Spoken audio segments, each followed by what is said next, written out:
পশ্চিম ত্রিপুরা লোকসভা কেন্দ্রের বিজেপি মনোনীত প্রার্থী বিপ্লব কুমার দেবের সমর্থনে সোমবার সন্ধ্যায় রাজধানী মহারাজগঞ্জ বাজারে এক নির্বাচনী সভার আয়োজন করা হয়। নির্বাচনী জনসভায় বক্তব্য রাখেন বিজেপি প্রার্থী বিপ্লব কুমার দেব এবং মুখ্যমন্ত্রী প্রফেসর ডক্টর মানিক সাহা। বক্তব্যে মুখ্যমন্ত্রী জানান, আসন্ন লোকসভা নির্বাচন খুবই গুরুত্বপূর্ণ। দেশ কোন দিকে পরিচালিত হবে তা এই নির্বাচনে নির্ধারিত হবে। দেশ ঠিক থাকলেই রাজ্য এবং দেশবাসী ঠিক থাকবে। উন্নয়ন ত্বরান্বিত হবে।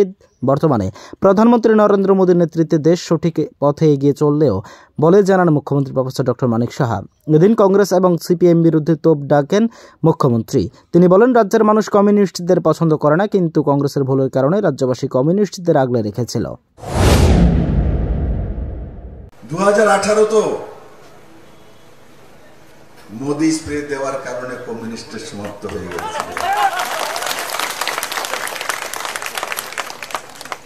এখন কংগ্রেস আর সিপিএম এক জায়গা হয়েছে, তারও স্প্রে দিতে হবে।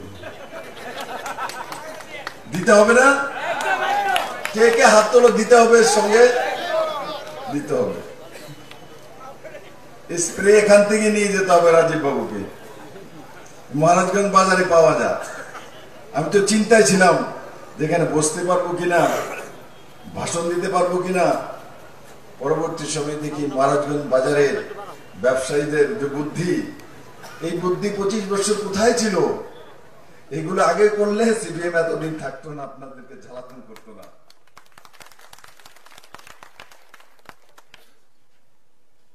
বন্ধুরা, 2018-তে ভারতীয় জনতা পার্টির সরকার আসার পর মাঝখান দিয়ে 1.5-2 বছর তো করোনার যে কাল ছিল, সেটা লম্বা সময়। ত্রিপুরার ব্যবসায়ীদের জন্য কিছু করার ইচ্ছা আমার ছিল।